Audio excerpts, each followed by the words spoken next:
Bhadradri Yadadri power ప్లాంట్ల నిర్మాణం ఛత్తీస్గఢ్ తో విద్యుత్ కొనుగోలుపై విచారణ చేపట్టింది జస్టిస్ నరసింహారెడ్డి కమిషన్.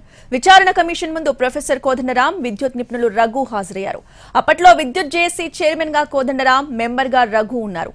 అయితే ఇవాళ విచారణకి రావాల్సిందిగా జస్టిస్ నరసింహారెడ్డి కమిషన్ కోరింది.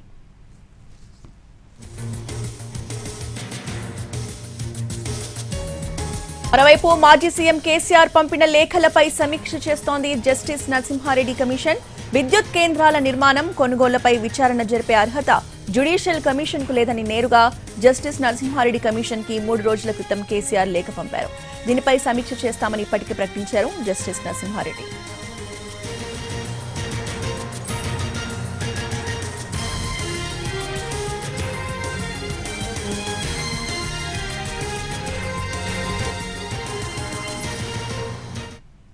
భద్రాద్రి యాదాద్రి పవర్ ప్లాంట్ల నిర్మాణం, ఛత్తీస్గఢ్ తో విద్యుత్ కొనుగోలుపై విచారణ చేపట్టింది జస్టిస్ నరసింహారెడ్డి కమిషన్. ఇక విచారణ కమిషన్ ముందు ప్రొఫెసర్ కోదండరాం, విద్యుత్ నిపుణులు రఘు హాజరయ్యారు.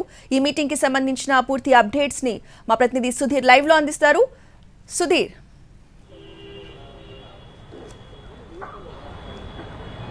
ఛత్తీస్గఢ్తో విద్యుత్ కొనుగోలు ఒప్పందాలు, అదేవిధంగా యాదాద్రి భద్రాద్రి థర్మల్ ప్లాంట్లలో నిర్మాణంలో జరిగిన అవకతవకలకు సంబంధించి తెలంగాణ రాష్ట్ర ప్రభుత్వం జస్టిస్ ఎల్ నరసింహారెడ్డి కమిషన్ను విచారణ కోసం నియమించడం జరిగింది. ఆ కమిషన్ గడిచిన ఏప్రిల్ నెలలో దాదాపుగా 26 మందికి నోటీసులు జారీ చేసింది. అందులో భాగంగానే ఎవరి దగ్గర అయినా వీటికి సంబంధించిన ఆధారాలు కానీ లేకపోతే ఏదైనా ఫిర్యాదులు చేయాలనుకుంటే నేరుగా తమకు ఫిర్యాదు చేయొచ్చు అని చెప్పేసి ఎల్ నరసింహారెడ్డి కమిషన్ గతంలో సూచించడం జరిగింది. దీని ప్రకారమే ఈరోజు తెలంగాణ జనసమితి అధ్యక్షుడు కోదండరాం, అదేవిధంగా విద్యుత్ నిపుణుడు రఘు ఇద్దరు కూడా ఉదయం 10 గంటల నుంచే కమిషన్ కార్యాలయానికి చేరుకోవడం జరిగింది. ఇప్పుడు ప్రస్తుతం వారిద్దరి నుంచి పూర్తి వివరాలు తెలుసుకునే ప్రయత్నం అయితే చేస్తున్నారు. ఛత్తీస్గఢ్ ఒప్పందాలకు సంబంధించి వారి దగ్గర ఉన్న వివరాలు కావచ్చు, అదేవిధంగా వారి దగ్గర ఉన్న ఆధారాలు, థర్మల్ ప్లాంట్లకు సంబంధించి యాదాద్రి భద్రాద్రి 2 థర్మల్ ప్లాంట్లకు సంబంధించిన వివరాలు, ఆధారాలు పూర్తిగా వారి దగ్గర నుంచి తెలుసుకునే ప్రయత్నం అయితే చేస్తుంది. ఈ విచారణ ముగిసిన అనంతరం మాజీ ముఖ్యమంత్రి కేసీఆర్ రాసిన లేఖ, సుదీర్ఘ లేఖ 12 పేజీలకు సంబంధించిన లేఖకు సంబంధించి నిపుణులతోటి చర్చించాలని చెప్పేసి ఎల్ నరసింహారెడ్డి కమిషన్ భావిస్తుంది. గడిచిన 3 రోజుల క్రితం మాజీ ముఖ్యమంత్రి కేసీఆర్ రాసిన లేఖ ఏదైతే ఉందో 12 పేజీల లేఖలో చాలా వరకు ఆ కమిషన్ తప్పుపడుతూ వారికి కేసీఆర్ లేఖ రాశారు. ఈ లేఖకు సంబంధించి కూడా కమిషన్ ఏ విధంగా స్పందిస్తుంది అనేది అందరూ ఎదురు చూస్తున్నారు. గడిచిన 2 రోజుల క్రితం కూడా కమిషన్ దీనికి సంబంధించి స్పందించింది. ఎవరికైనా వారి అభిప్రాయాలు తెలియజెప్పే స్వేచ్ఛ ఉంటుంది.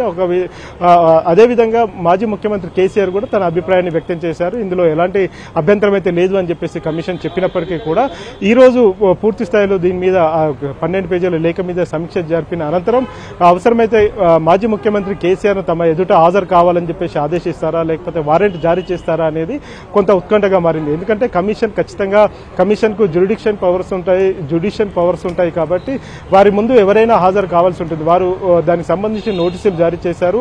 అదేవిధంగా మాజీ ముఖ్యమంత్రి కేసీఆర్ కూడా వారు ఇచ్చిన నోటీసులకు ప్రతిస్పందించిన తర్వాత దీని మీద కమిషన్ సంతృప్తి వ్యక్తం చేసినా లేకపోతే డిఫర్ అయినా కానీ దానికి సంబంధించి మళ్ళీ ఒక నోటీసు జారీ చేయడం, అవసరమైతే వారిని ఎవరినైతే పిలవాలనుకుంటున్నారో వారికి మరొక నోటీసు జారీ చేసి వారిని తమ ముందు హాజరై కావాలని చెప్పేసి మరొక నోటీసు జారీ చేసే అవకాశాలు కూడా కమిషన్ ఉన్నట్టుగా కూడా తెలిసింది. మరీ ముఖ్యంగా ఈరోజు కోదండరాం కావచ్చు, అదేవిధంగా రఘు ఇచ్చే స్టేట్మెంట్ ఆధారంగా అది ఏది కూడా పూర్తి స్థాయిలో అఫిడవిట్ రూపంలోనే వారికి పూర్తి వివరాలు అందజేయాలని చెప్పేసి ఎల్ నరసింహారెడ్డి కమిషన్ అయితే ఆదేశాలు జారీ చేసింది. దాని ప్రకారమే వారి దగ్గర ఉన్న సమాచారం, ఎందుకంటే తెలంగాణ ఉద్యమం జరిగిన సమయంలో కావచ్చు, తెలంగాణ ఉద్యమం ముగిసిన తర్వాత, రాష్ట్రం ఏర్పడిన తర్వాత కూడా ఇటు కోదండరాం కానీ అదేవిధంగా రఘు కానీ ఇద్దరు కూడా విద్యుత్కు సంబంధించి కావచ్చు, రాష్ట్రంలో జరుగుతున్న వివిధ పథకాలు కానీ రాష్ట్ర ప్రభుత్వం తీసుకున్న నిర్ణయాలను పూర్తిగా వ్యతిరేకిస్తూ వచ్చారు.